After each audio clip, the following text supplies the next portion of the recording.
राजपूत के गढ़ चित्तौड़ से निकला तोप का गोला। इस पर नाम लिखा है अकबर की मौत का। कहते हैं इस तोप का निशाना कभी नहीं चुका। पर एक मिनट दोस्तों, अकबर यहाँ कर क्या रहा है और राजपूत का कौन सा राजा युद्ध कर रहा है और क्यों कर रहा है, और क्या राजा उदय सिंह को जंगल के रास्ता भागना पड़ा था?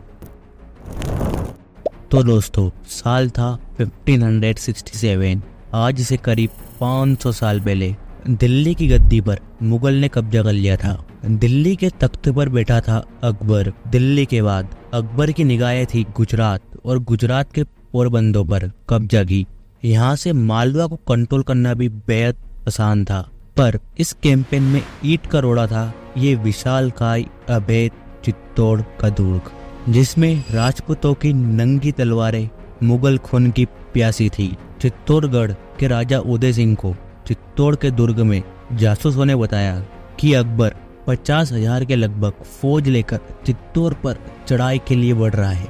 राजा उदय सिंह अपनी मंत्री के सुझाव से जंगल के रास्ते शाही परिवार के साथ उदयपुर निकल जाते हैं। उनके इसी डिसीजन को कुछ हिस्टोरियंस कंडेम करते हैं और कोवर्ड बुलाते हैं। इसकी सच्चाई की आगे वीडियो में बात करते हैं।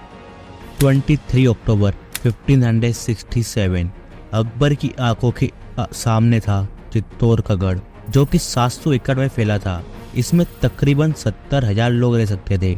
ये फोर्ट कम लगता है और एक वेल सेटल्ड सिटी ज्यादा। एक सिटी जो चारों तरफ से दीवारों से सुरक्षित है और जमीन से 180 मीटर ऊपर एक हिल पर जिंदा है। What A planned city. Akbar ने किले को चारों तरफ से घेर लिया और दुर्ग की विशाल दीवारों पर तोपों से वार करने लगा। पर इन तोपों की इतनी औकात कहाँ कि दीवारों को चीर दे। ये तोप के गोले मजबूत दीवारों के सामने रुई का गिट्टा साबित हुए। इसी गोलाबारी के बीच दिसंबर का एक दिन था। सूरज सर पर था और कड़ाके की ठंड थी। अकबर खुले मैदान में धूप सेक रहा था। उतने में ही एक तोप का गोला रफ्तार से अकबर की तरफ आता है और अकबर से कुछ ही फीट दूर धमाका करता है। किस्मत से अकबर की जान बच जाती है। पूरे युद्ध के दौरान अकबर के साथ इसे 4 इंसिडेंट हुए। अब अकबर राजपूतों के डर से अपनी सारी आर्टिलरी को अगले 1 महीने तक सेटअप करवाता है। सारी तोपें किले पर एक साथ हमला करती है। इन हमलों से किले को थोड़ा बहुत डैमेज होता, पर राजपूत उस दीवार को दोबारा खड़ा कर देते। अब मुगल टुकड़ियां बारी बारी से अटैक करने लगी। उधर राजपूतों के तीर अकबर की सेना का सफाया कर रहे थे। मुगल सेना में अफरा तफरी के बीच प्लान बी बनाया जाता है। इस प्लान बी के अकॉर्डिंग 2 माइन और एक सैबैत बनाया जा रहा था। सैबैत की बात थोड़ी देर में करते हैं। अकबर ने माइन का काम अपने 2 वफादार इंजीनियर को सौंप दिया। नौकर माइन के लिए सुरंग बनाते और ऊपर से राजपूती तीर रोज 200 नौकर को मार देते। बावजूद इसके नौकर काम नहीं रोकते, क्योंकि अकबर ने उन्हें सोने में तोल दिया था। लगभग 1 मन मिट्टी निकालने पर 1 सिक्का मिलता। पर बहुत नौकर ने काम तो करा, पर धनराशि नहीं ले पाए।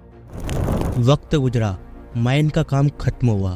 पहला एक्सप्लोजन होने के बाद अकबर की सेना इतनी खुशी हुई कि सीधा आगे बढ़ गई और ये बात भूल गई कि अभी एक और विस्फोट होना बाकी है। सेकेंड एक्सप्लोजन होते ही अकबर के 200 सैनिक मारे गए और 40 मलबे में दब गए। इस इंसिडेंट ने अकबर की सेना का मनोबल तोड़ दिया। अकबर ने प्लान चेंज करा और अपने पुराने वाले प्लान सैबैत का काम बढ़ा दिया।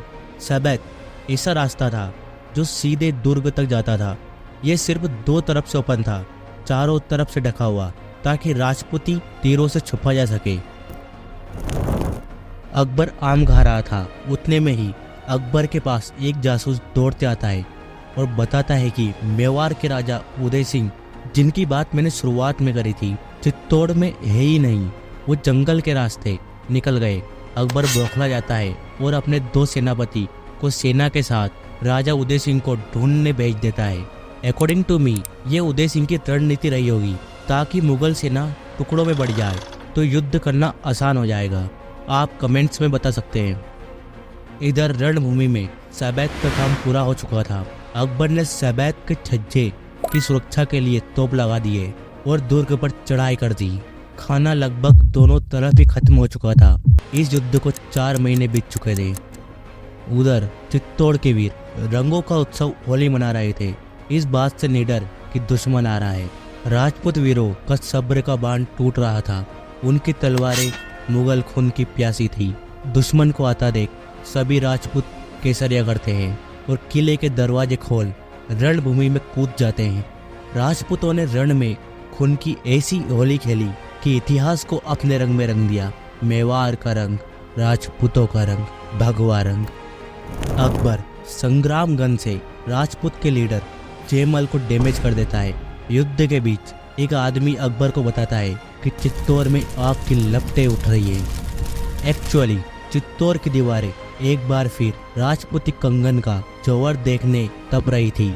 मुगल सेना अंदर महल में जाती उससे पहले ही सारी औरतें बच्चे जौहर कर लेते हैं। 30,000 लेट में रिपीट 30,000 लेमैन को मारकर भी अकबर के हाथ लगती है तो बस ये राख।